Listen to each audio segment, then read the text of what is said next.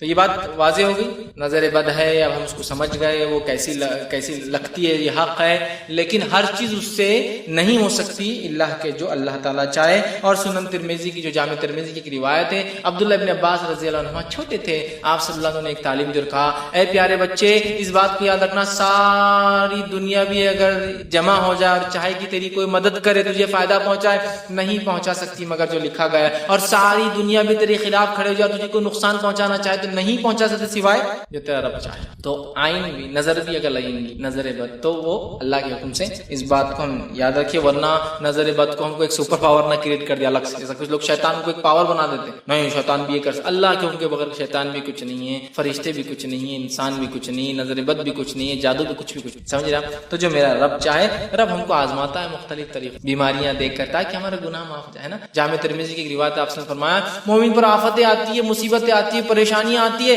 اتنی آتی ہے کہ جب اللہ سے ملتا ہے روز قیامت تو اس پر کوئی گناہ باقی نہیں رہتا، ہر آنے والی مصیبت گناہوں کو چھا۔ ایک روایت فرمایا مومن کو اگر کانٹا بھی چبھتا ہے تو آخرت کے لحاظ سے اس کو گناہ معاف کراتا ہے، بخار آتا ہے تو فرمایا ایسا ہوتا ہے جیسے سوکھے جھاڑ کے، آپ نے سوکھے جھاڑ کو لایا پتے گرنے لگے تو کہا بخار آنے سے گناہ ایسے ہی جھڑتے جیسے جھاڑ کے پتے جھڑے۔ تو ہر مصیبت ہر تکلیف مجھے فائدہ دیتے، لیکن اللہ سے مانگنا نہیں چاہیے کبھی کہ اللہ مجھے بخار دے دے یا مصیبت دے تاکہ گناہ معاف ہو جائے، نہیں۔ ایک صحابی نے ایک مرتبہ ایسے ہی کیا تھا اور بہت شدید بخار میں تھے، آپ صلی اللہ علیہ وسلم وہاں پہنچے، دیکھا بہت شدید بخار، بہت زیادہ سیویئر، تو کہا کیا بات ہے، کیا کیا تو نے، کچھ تو نے دعا کی یا کچھ حرکت کی؟ تو کہا اللہ کا، کہا بولو کیا کیا؟ تو کہا میں نے ایک دعا کی اللہ سے۔ کیا دعا؟ تو کہا میں نے اللہ سے دعا کی اللہ جو کچھ آخرت میں میرے لیے ہے وہ اس کے بدلے وہ گناہ کی سزا مجھے دنیا میں دے دے۔ تو آپ نے کہا اسی کا نتیجہ ہے جو بخار آ رہا، مطلب بخار گناہوں کو معاف کراتا۔ پھر اللہ کے اس نے فرمایا تو نے یہ کیوں نہیں کہا ربنا آتنا فی الدنیا حسنۃ وفی الآخرۃ حسنۃ وقنا عذاب النار، یہ دعا کر اے اللہ میری دنیا بھی اچھی کر، میری آخرت بھی اچھی کر، اور میرے کو جہنم کے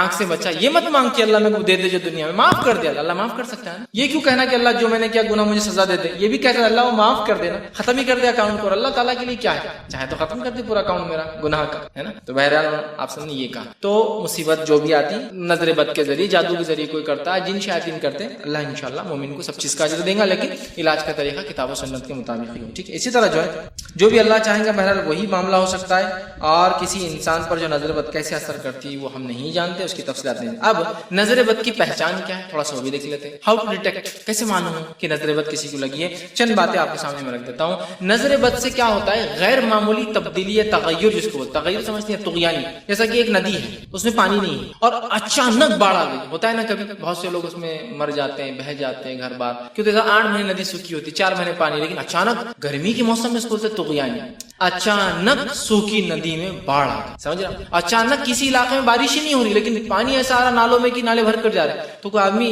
سیفٹی بھی نہیں کرتا نا، بارش آتی رہی تو آدمی سیفٹی کرتا ہے کم از کم، ہوتا ہے تو اچانک جسمانی یا ذہنی تغیر طغیانی ایک دم بدل جانا، یہ ایک علامت ہوتی ہے جن کی، جادو کی اور نظر بد۔ ایک دم صحت مند انسان 1 سیکنڈ پہلے اور اچانک گر گیا، سیکنڈ مومنٹ سو کچھ صحت میں پرابلم، سمجھ رہے آپ، یہ ہے اچانک، سمجھ رہے آپ، اچھے سے ایک بیماری کی طرف چلا گیا، یہ ایک بہت بڑی علامت ہوتی ہے۔ لیکن ایک بات آپ ہمیشہ یاد رکھیں، ہم جب جادو کی بات کرتے ہیں، ہم جب نظر بد کی بات کرتے ہیں تو یہاں میڈیکل یا میڈیکیشن کا امپورٹنس ہم کم نہیں کر رہے کسی بھی، وہ بھی ہونا چاہیے، وہ بھی بہت امپورٹنٹ چیز ہے، یاد رکھیں، دواخانے جانا، چیک اپس کرانا، سائیکیٹرسٹ کے پاس جانا، مینٹل چیک اپس کرانا، مینٹل کاؤنسلنگ کرانا، ہوتا ہے کبھی آدمی نفسیاتی پریشانی میں ہوتا ہے، نہ اس پہ جن ہوتا ہے، نہ اس پہ جادو ہوتا ہے، نہ اس کو نظر بد لگتا، تو اس کو چاہیے کہ وہ یہ سب کرے۔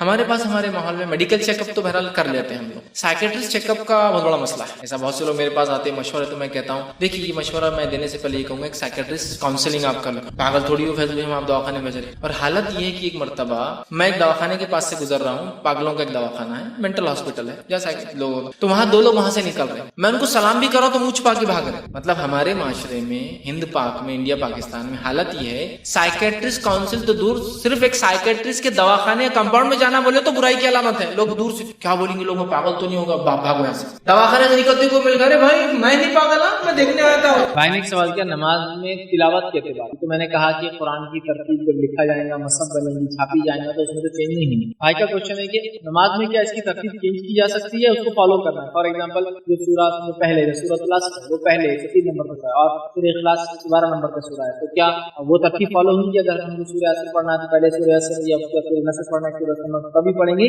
یا آگے پیچھے بھی ہو سکتے. لیکن اس میں مستحب ہے، مستحب مطلب ریکمینڈیڈ ہے کہ آپ قرآن کو ترتیب سے پڑھیں. مطلب سورہ اصل کو پہلی رکعت میں، سورہ نصر کو بعد میں، اگر آپ یہ 2 پڑھنا ہے ٹھیک ہے، سورہ نصر بعد میں، یا پھر سورہ نصر کو پہلے اور سورہ ناس کو آخر میں، چونکہ سب سے آخر ہے. یہ مستحب ہے لیکن کوئی ضروری نہیں ہے. آگے پیچھے پڑھنے میں کوئی حرج نہیں. نبی اکرم صلی اللہ علیہ وسلم نے خود فجر کی نماز کے اندر سوروں کو آگے پیچھے ترتیب میں پڑھایا، یہ بات ثابت ہے. سمجھا؟ تو ترتیب فالو کرنا، اللہ کے ترتیب فالو کرتے تھے ہم، یہ مستحب ہے، واجب نہیں ہے قرآن میں تلاوت میں، کیونکہ اللہ کے رسول نے خود ترتیب بدل کر فجر کی نماز میں کچھ صورتوں کو بلکہ 2-3 صورتوں کو آگے پیچھے پڑھایا ہے. یاد اب میں بات اور وضاحت کر دوں، بہت سارے لوگ صرف سوروں کی ترتیب اگر امام بدل دے تو سجدے سے کراتے ہیں، اور میں خود اس کا گواہ ہوں. ایک بار ہم فجر کی نماز کے لیے گئے تو نماز ہوئی، اتنی سمجھ نہیں ہم کو کہ ہم سمجھ پا رہے کیا مسئلہ ہو رہا ہے، لیکن 2 رکعت پڑھ لی.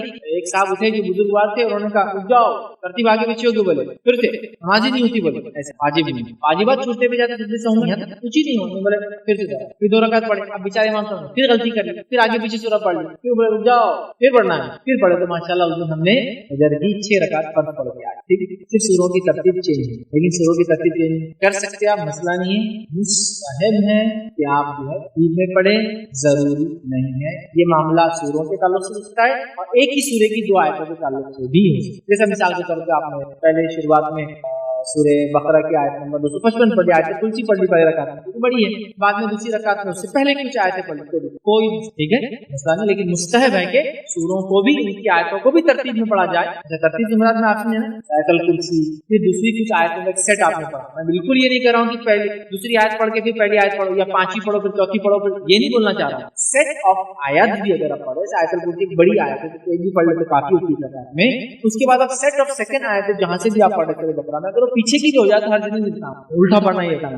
ترتیب فالو کرنا یہ مستحب ہے لیکن آگے پیچھے نہیں. کہ ایک یہودیوں کو دیے گئے انبیاء قتل کیا، اور ایک دیے گئے نبی نصارہ کو انہوں نے خدا بنایا. مطلب دونوں ہی الگ الگ ڈائریکشن، ایک حد سے پیچھے رہ گیا تو ایک حد سے آگے بڑھا. جو ان کی رائٹس تھے، جو ان کا حق تھا، وہ چھوڑ کر ایک نے اتنا دیا کہ بولے یہ تو اللہ ہی ہے نبی، اور ایک نے کیا کیا، نبیوں کو قتل کیا جا رہا دھڑلے سے. یہ نبی نے برابر فتویٰ نہیں ختم، ایک بات اپنے دل خلاف کرا دو. سمجھ رہا بات؟ تو بہرحال یہود نے انبیاء کو قتل کیا، معمولی سمجھا، اور نصارہ نے جو نبی کو دیے گئے اسلام خدا بنا. گاڈ یا ون ود گاڈ، جو بھی بولیے، خدا یا خدا کے ساتھ ایک. ہم نے دونوں سے پناہ مغضوب والے راستے پہ نہیں چلنا ہے اور ظالم. تو ہم کو ایک طرح سے اللہ رب العزت نے ایک گائیڈ لائنز دے دیا، سب سے منیمم دعا بتا دی کیا ہے کہ ہمیں کیا کرنا ہے، سیدھے راستے پر چلنا ہے، انعام والوں کے طریقے پہ چلنا ہے اور 2 لوگوں کے طریقے سے. اگر اتنا ہم سمجھنے سے میں نے کہا دنیا اور آخرت کی کامیابی دعا کے کہ ہم نے سمجھ لیا کہ ہمیں کیا کرنا ہے، سیدھے راستے پہ چلنا ہے. قرآن جو بتاتا ہے ہمیں ان لوگوں کے راستے پہ چلنا جن پر انعام ہو، انبیاء کے طریقے، بالخصوص صلی اللہ علیہ وسلم کے طریقے پہ، اور اس کا صدیقین، شہداء اور صالحین کے طریقے پہ چلنا ہے.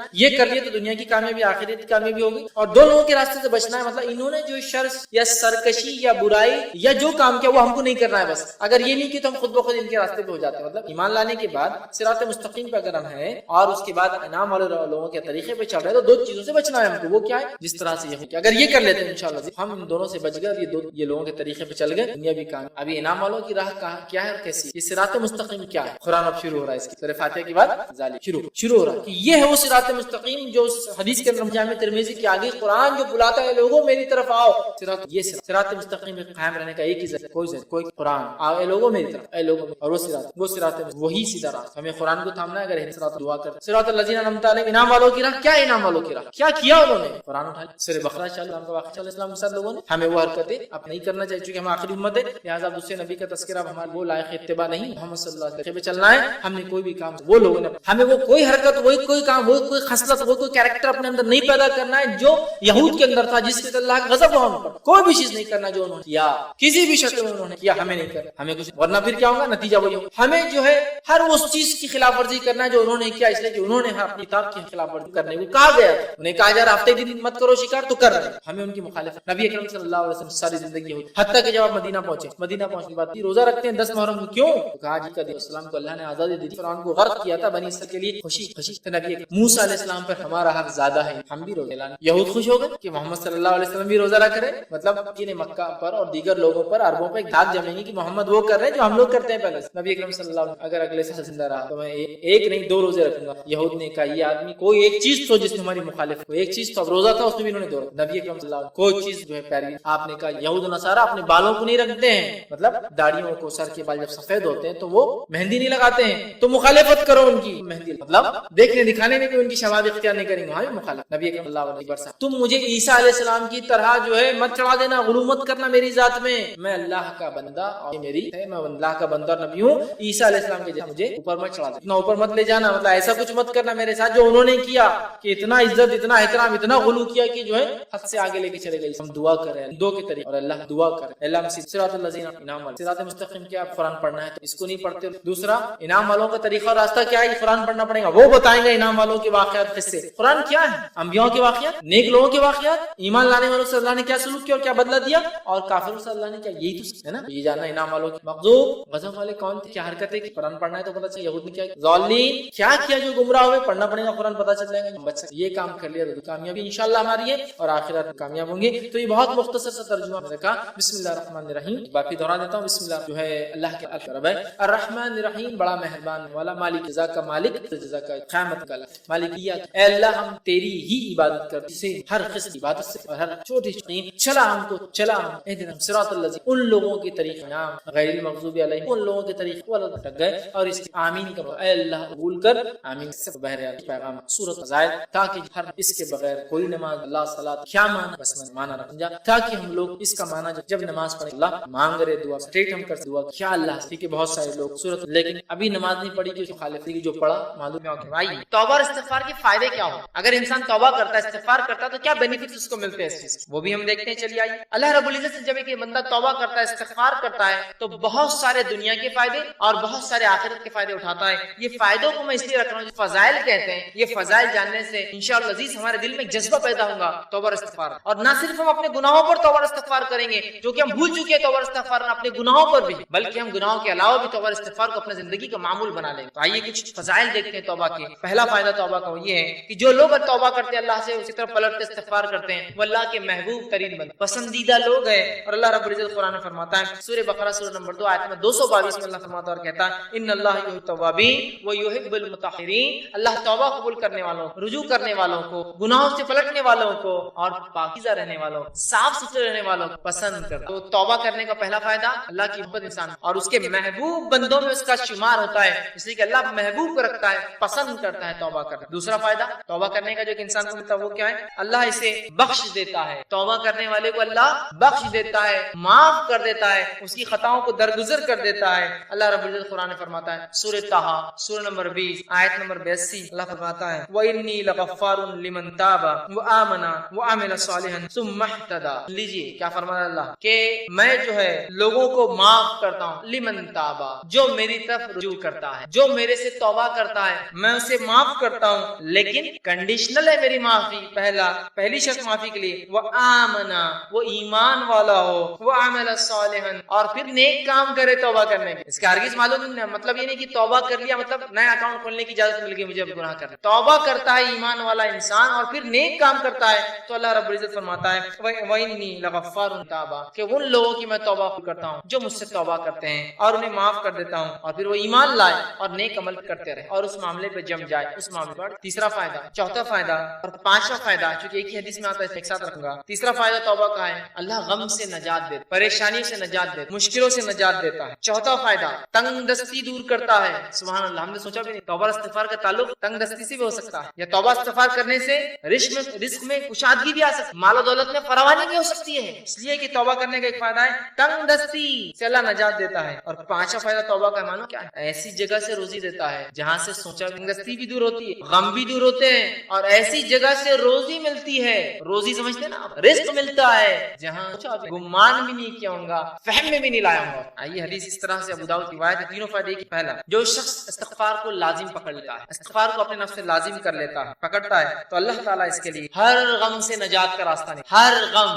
آج کون سا ہے نا جو انسان ہے جو غم زدہ نہیں، پریشان حال نہیں، بتائیے تو کہہ سکتا ہے کہ مکمل طور 100%۔ ہم تو ہر حال میں اللہ کا شکر تو ادا کرتے ہیں، لیکن کہیں نہ کہیں پریشانیوں کا حل توبہ، ہم نے نے تو کبھی سوچا ہی نہیں تھا کہ غم کا علاج بھی استغفار ہو سکتا ہے. ہر غم سے اللہ نجات دیتا ہے. استغفار کی بنیاد فضیلت یہ ہے. دوسرا، ہر تنگ دستی سے کشادگی کی طرف لے آتا ہے. ہر قسم کی غربت اور تنگ دستی سے نکال کے کشادگی کی طرف لاتا ہے. اور تیسرا، صرف تنگ دستی اور تنگ دستی سے نکال کر کشادگی کی طرف نہیں لاتا ہے، ایسی جگہ سے روزی دیتا ہے جہاں سے اس نے گمان بھی نہ کیا ہو، سوچا بھی نہ ہو. یاد کیا فائدے ہیں روزی میں، برکت. ایسی جگہ سے روزی جہاں سے سوچا نہ ہوگا. ہر غم سے نجات. کوئی کہتا ہے میرے گھر میں بیماری ہے، میں غم زدہ ہوں، استغفار کی قسم. کوئی کہہ رہا ہے مجھے تنگ دستی ہے، استغفار کی قسم. کوئی کہہ رہا ہے مجھے جو مال و دولت کی کمی ہے، استغفار کی قسم. کیجئے تو صحیح، آپ دیکھیے اللہ کیسے. اور کوئی کہے مال و دولت میں برکت نہیں ہے، استغفار کیجیے. اللہ نے مال و دولت کی دلی نہ. رزق میں اضافہ کہاں ہو رہا ہے؟ مال تو تعداد کوانٹٹی وائز بہت ہے، لیکن دل کہاں سکون میں ہے؟ استغفار کی قسم.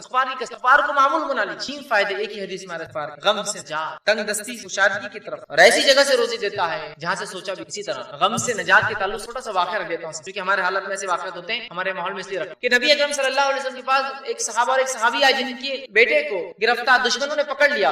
اور نہ صرف پکڑا، خبر ملی کہ بہت مضبوط زنجیروں کے اندر اس کے پیر باندھ. وائے اور اللہ کے اللہ، دشمنوں نے جو ہے ہمارے بچے، آپ کچھ بتائیے کیا کیا جائے، کیا کرا جائے ہمارا جو بچہ واپس، میرا بیٹا جو ہے واپس آ جائے. ماں اور باپ دونوں اللہ کے رسول اللہ علیہ وسلم کہتے ہیں کہ وہ دونوں گھر غفار کی خوب قسم. اور ان کے بیٹے کہتے ہیں کہ جب میں بیڑیوں میں جکڑا تھا، اچانک ایسا ہوا کہ میری پیروں کی دونوں بیڑیاں اچانک رات، دونوں بیڑیاں تھیں. جب بیڑیاں ٹوٹ گئی تو میں پریشان ہو گیا، یہ کیا ہوا؟ لوہے کی زنجیریں تھی وہ بیڑیاں بولتے لوہے کی موٹی زنجیروں میں جب قیدی کو قید کیا جاتا جو آسانی سے نہیں کیا جاتا، ٹوٹ گئی. میں پریشان ہوا اور ایک اونٹ میں نے پکڑا، وہ ایک اونٹنی میں نے لی، اس پر سوار ہوا اور بھاگنے لگا. جب میں اس اونٹ پر بیٹھ کر لگا تو سارے اونٹ باڑے کے نکل کے میرے پیچھے بھاگنے لگے. اب کیونکہ مجھے تو جان بچانے تھی، میں نکل اور پورے اونٹ بھی پیچھے بھاگنے لگے. اور اس کے بعد وہ اپنے گھر آئے، والدین خوش ہو اٹھے، والدین سے ملاقات اور اللہ کے رسول کے پاس بچے کو لے کر اللہ کا ہمارا بیٹا واپس آ گیا ہے، استغفار کی برکت بچہ واپس آ گیا. ہر غم تھا نا بیٹے کے گھومنے کا، اللہ نجات دے دی، بیٹا واپس دے دی. اللہ کے اب یہ اونٹوں کو کیا کرے، کیونکہ بھاگنے کے لیے میں نے دشمن کی اونٹنی لے لی تھی نا، جان بچانے کے لیے جو اونٹنی لی گئی تھی وہ دشمن کی تھی. اور کہا وہ ایک نہیں، وہ اونٹنی کی وجہ سے کئی اونٹ پیچھے آ گئے میرے. تو اللہ کے رسول نے کہا یہ رزق ہے جو اللہ نے تمہیں دیا بغیر سوچے، مطلب ایسی جگہ سے دیا، تم استعمال کرو. ان کو سارے اونٹ دیکھیے نا، ایک تو نجات ملی استغفار سے، اور دوسرا رزق بھی مل گیا جہاں سے سوچا بھی نہیں تھا. دشمن کا رزق، دشمن کے پاس کسی گھر آ گئی. اتنے فائدے نہ استغفار کے اور فائدے، 6واں 7واں 8واں 9واں فائدہ ایک ہی آیت ہے، 4 فائدے رکھے. 6واں فائدہ بہترین اللہ موسلادھار بارش برساتا ہے استغفار. اسی طرح مال میں اضافہ کرتا ہے اللہ جو ہے استغفار کی کثرت، توبہ کی کثرت. اولاد میں ترقی دیتا ہے اللہ استغفار اور توبہ کی کثرت. اور باغات اور نہریں نکال دیتا ہے، رزق ذریعہ بنا دیتا ہے استغفار. اللہ رب العزت سورہ نمبر 71 آیت نمبر 10 11 اور 12 میں فرمایا، کہا نوح علیہ السلام نے اپنی دعوت دیتے وقت وہ انہیں کیا کہہ رہے سن، وہ کہتے ہیں قل تستغفروا ربکم ان کان، اے میری قوم اپنے رب سے استغفار کرو اپنے گناہوں کے لیے، تم شرک جیسی برے جرم میں جو ہے پھنسے ہوئے ہو، اپنے رب سے معافی مانگو جو انہ غفارا، تمہارا رب ہمارا رب ضرور ہمیں معاف کرے گا اس گناہ کے لیے بھی اور تمام کے لیے. یرسل السماء علیک، اور جب تم توبہ کرو گے تو آسمان سے موسلادھار بارش برسائیں گے جو نفع بخش ہوتی ہے. یرسل السماء علیک مدرارا، کس وجہ سے؟ ایمان لانے کے بعد اگر استغفار کرو گے تو آسمان سے بہترین موسلادھار بارش برسائیں گا. پھر فرمایا وَيُمْدِدْ بِأَمْوَالٍ وَبَنِينَ، اور تمہیں مال میں، دیکھیے مال کا سیدھا لفظ ہے، رزق کا لفظ ہے، رزق میں مال اولاد سب آتا ہے. وَيُمْدِدْ، تمہیں بڑھاوا دیں گا، مَالٍ وَبَنِينَ، مال میں، روپیے اور پیسے میں، اور لڑکوں میں اضافہ کریں. انسان کیا چاہتا ہے اپنے، کہا تم چاہتے ہو نا رب سے اولاد اور لڑکے، تو اس میں اضافہ کریں گا تمہارے. جو لوگ بے اولاد ہوں، استغفار کی بارش نہیں ہو رہی ہے، استغفار، کیونکہ نوح علیہ السلام کہہ رہے ایمان کے بعد استغفار کرو گے تو بارش برسائیں گا، مال و دولت میں اضافہ کریں گا، اولاد عطا فرمائیں گے. پھر فرمایا وَيَجْعَلْ لَكُمْ وَيَجْعَلْ لَكُمْ، اور تمہارے لیے بہترین باغات میسر کر دیں گا، اور صرف باغات نہیں بہترین نہریں جاری کر دیں گا کہ نہ صرف کھیتی ہو، پانی والی کھیتی. 4 فائدے دیکھیں استغفار کے کیسے، بارش کا بہترین برس. دوسرا فائدہ ہم دیکھ رہے ہیں اس کے اندر، وہ یہ ہے کہ مال میں اضافہ، اولاد میں اضافہ، اور کھیتی باڑی اور نہر کے اندر اضافہ. اللہ 10واں فائدہ استغفار یہ ہے، انسان کا دل سیاہ کالا ہونے بچ جاتا ہے. نبی اکرم صلی اللہ علیہ وسلم کی روایت فرمایا بندہ جب گناہ کرتا ہے تو اس کے دل پر ایک کالا سیاہ داغ پڑ جاتا ہے، ایک اسپاٹ آ جاتا ہے. اگر وہ استغفار کر لیتا ہے تو اسپاٹ مٹا دیا جاتا ہے، وائپ آؤٹ کر دیا جاتا ہے، صاف کر دیا جاتا ہے. لیکن اگر وہ توبہ اور استغفار نہیں کرتا تو داغ بڑھتا جاتا ہے، بڑھتا جاتا ہے، بڑھتا جاتا ہے، حتیٰ کہ اس کا پورا دل کالا ہو جاتا ہے. اگر انسان توبہ استغفار کرتا ہے دل صاف، دھبا دل سے نکل جاتا ہے جو گناہ کی وجہ سے لگ جاتا ہے دلوں میں. آج گناہ کرنے کے بعد بھی کہاں رکے نا، اس لیے کہا جاتا ہے ہمارے دل تو آج کالے ہوئے، ہمارے اعمال کا استغفار کرنے سے دھبا مٹتا چلا جاتا ہے. گناہ ہوئے استغفار کیجیے، توبہ کیجیے، دھبا مٹ جائیں، دل کالے ہونے جاتا ہے. اور جب استغفار کرتا ہے تو دل چمکا دیا جاتا ہے، صاف کر دیا. اسی طرح 11واں فائدہ توبہ اور استغفار یہ ہے کہ توبہ اور استغفار سے کتنا ہی گناہ، بڑا گناہ کیوں نہ اللہ معاف. توبہ اور استغفار جب انسان کرتا ہے نا، اتنا ہی بڑا گناہ آپ نے اور ہم نے کیوں نہ کیا ہو، اللہ معاف. کتنا ہی بڑا، اور سب سے بڑا دنیا میں گناہ کون سا ہے؟ اللہ کے ساتھ شرک کرنا. اگر شرک کرنے والا بھی توبہ کرے سچی توبہ کے بعد، اللہ اس کے شرک کو بھی معاف کر دیتا ہے، زنا کو بھی معاف کر دیتا ہے،